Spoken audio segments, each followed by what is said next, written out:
sabe qual a minha experiência com os professores lá nesses cursos? É que os professores mandam os alunos fazer, mas nunca fazem.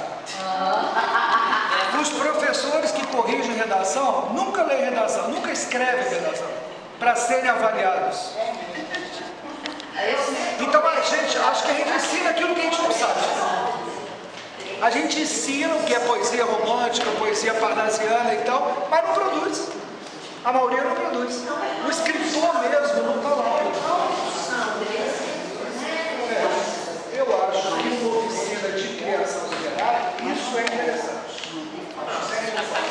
Porque eu trabalho. Agora, a questão é o seguinte: todos estão motivados, não é isso? É isso que vocês querem? Não, porque a ideia é uma oficina, porque nós vamos escrever pequenos textos para o livro. Não é essa a ideia? Para festejar os 20 anos. Então a ideia é utilizar por trás dele. O objetivo é este. Então, daí uma oficina de criação. Pode. Né? Talvez, então, a gente pudesse ampliar com a participação de vários escritores. Por exemplo, eu poderia dar uma oficina de crônica, poderíamos chamar o Adilson Graça para uma oficina de conto, a Jo poderia dar uma oficina de poesia, ou então um outro poeta. Eu penso que a gente deve chamar não quem ensina, que nem sempre quem ensina sabe. Exatamente. Por incrível que pareça, o Brasil é a terra que ensina não sabe. Ou não sabe ensinar. Por quê?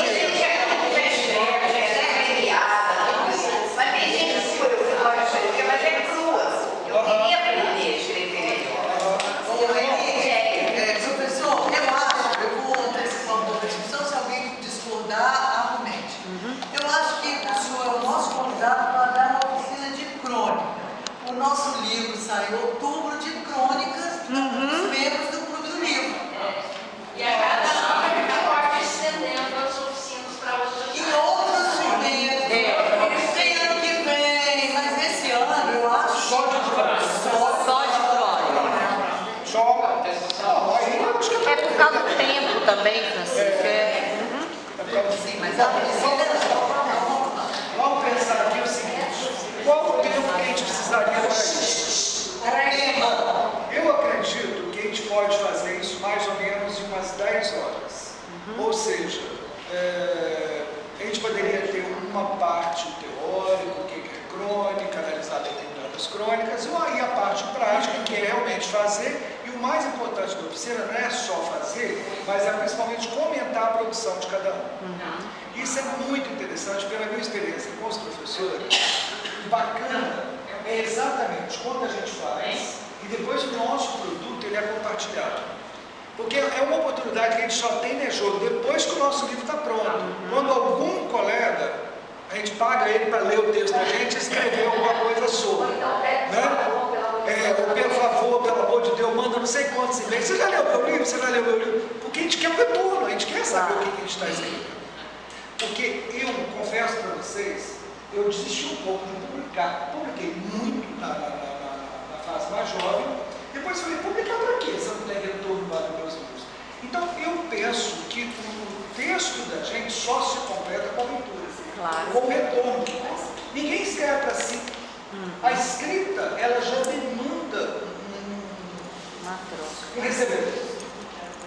Todo mundo, a escrita sempre surgiu com isso, com essa necessidade. Mesmo a escrita em forma de diário, mesmo essa escrita monologal, essa escrita confessional, ninguém coloca alguma coisa para fora por escrito que não almeja, mesmo inconscientemente, ser lido. Mesmo o adolescente reprimido, quando ele escreve lá o adolescente e tal, ele está querendo que alguém leia aquilo que ele escreveu. Um psicólogo, a mãe, o namorado, o pai que o parta, mas a escrita já demanda um leitor. Né? Então, na verdade, todo texto ele é produzido por alguém, mas ele precisa de um leitor. Né? Bom, então a gente pode fazer sim uma oficina de crônica. Eu não sei qual que é o limite de tempo que vocês têm. O espaço seria esse? É aqui mesmo, né? Tá. Esse espaço não é um espaço adequado para escrever.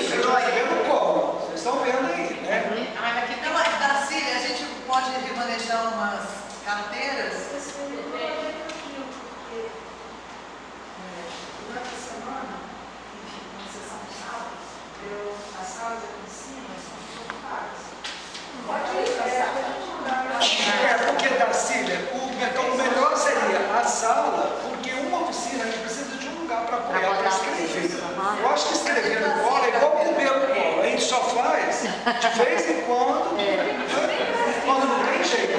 Mas comer um copo, um prato na mão, é um negócio de bastante. As cadeiras seriam remediadas.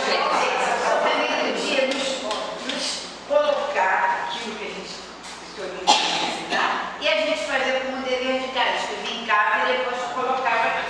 Mas você sabe o que é legal a escrita aqui também? Não, eu acho legal, mas é A gente pode. As cadeiras, eu tenho, em cada sala eu tenho uma média de 12 cadeiras. Cadeiras são tudo carteiras. Então, um dia marcado, durante a semana, na sessão do sábado, eu não tenho aulas aqui. Então, as salas são livres, eu posso trazer as cadeiras para cá, porque a gente faz aqui. Talvez seja melhor. Vocês são 25. 25.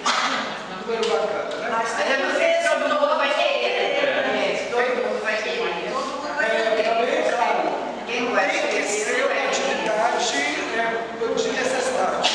Não pode ser uma atividade. Embora o que a gente observa é o seguinte, mesmo quem não goste, quem tenha receio, acaba escrevendo. Exatamente. Isso é um negócio muito bacana. Eu gosto muito do resultado dessa oficina. Deixa eu fazer uma pergunta assim. O senhor vai nos instrumentalizar com relação à crônica. Sim. Quem quiser escrever contos e criar na sua cabeça, é possível? Ou tem diferença muito grande? Existem crônicas que estão muito próximas de um conto. Então a gente pega, por exemplo, o próprio Rubem Braga, ele publicou algumas crônicas que depois foram selecionadas por teóricos e publicadas como contos. Então nós encontramos, por exemplo, os melhores contos de Rubem Braga, mas no livro inicial saiu como crônica. Então o limite entre conto e crônica em alguns determinados momentos é muito tênue. Eu não deixo de crônica, não tem, mas conto eu gosto muito de criar. A diferença básica é que, em primeiro lugar, a crônica ela é escrita para ser veiculada no jornal ou hoje, claro, na internet e tal, né? Então a crônica ela é bem mais limitada. Por exemplo, eu comecei a escrever na Gazeta tem 20 anos. Quando nós começamos a escrever, eu sou um dos que permanecem, dos que começaram na final da década de 80, começo da década de 90. Quando nós começamos a escrever, não era ainda computador, a gente mandava, então era uma lauda que se falava. Era uma lauda. Uma lauda quer dizer uma página. Depois que começou o computador, começaram a estabelecer então o tamanho por caracteres. Então hoje é 3.500 caracteres, que é o tamanho padronizado de uma crônica. Sabe por quê? Porque é uma lauda. E esses 3.500 caracteres, gente, é um negócio tão automático que quando o jogo tem um blog lá de crônica, não sei se você estabelece também algum limite, mas normalmente, por exemplo, quando eu escrevo uma crônica, eu não passo para a segunda página. Você tem que fechar aquela crônica naquela lauda. Então, na minha maneira de escrever, normalmente eu faço em 3 parágrafos, raramente em 4. Mais ou menos 3 parágrafos de 10 minutos. Então, 3.000, só um pouquinho cheio, então 3.500 caracteres dá exatamente uma página datilografada em corpo 11, tá? Espaço simples. Então, é exatamente ali. Quando você chegou no ponto final, você vai clicar na revisão do Word. Quando você vai contar, tem ali, por exemplo, 3.270, 3.300 e pouco. Não tem problema. O que não pode ter